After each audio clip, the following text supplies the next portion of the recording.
to really help them discover their ability to maximize and diversify away from where they're stuck today. And what I mean by stuck is there's only a couple of grain buyers when there used to be hundreds. I talked to a rice farmer the other day. He farmed 6,000 acres. He was going to go sell his rice crop, and he said, I'm about to go sell my crop for 40% less than it actually cost me to make it.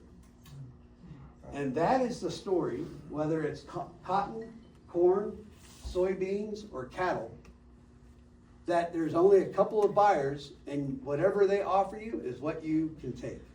Otherwise, what are you going to go do with your crop? And so if we can start to, I'm going to go work with President Trump. He's been working on thinking about how do we bring manufacturing back to America? When we had the most favored nation with China, we started having all of our manufacturing go overseas. Well, now he's pushing to bring back car manufacturing, chip manufacturing, all manufacturing, so we're not relying upon adversaries to be able to manufacture products. We just need him to think about that like food. What's the manufacturing that we've lost that allowed us to be superior when it came to agriculture and food production? Because all of those things have gone overseas.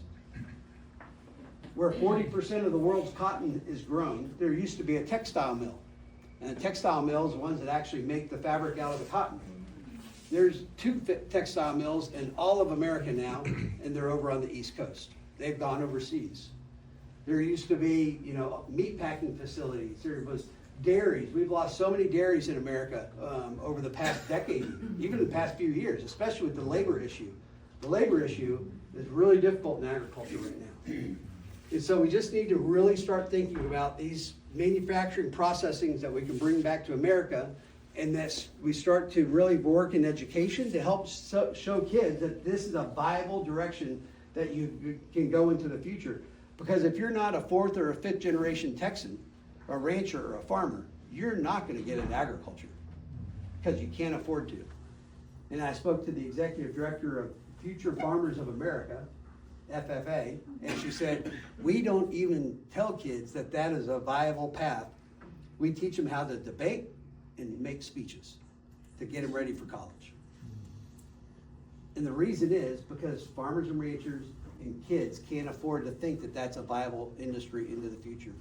So as we really start to take a business approach to food and agriculture and production and start to think about the vertical integration going from conception to consumption, and what does it take? Every time we can get a producer to the next level of getting one step closer to a consumer, they can make more money.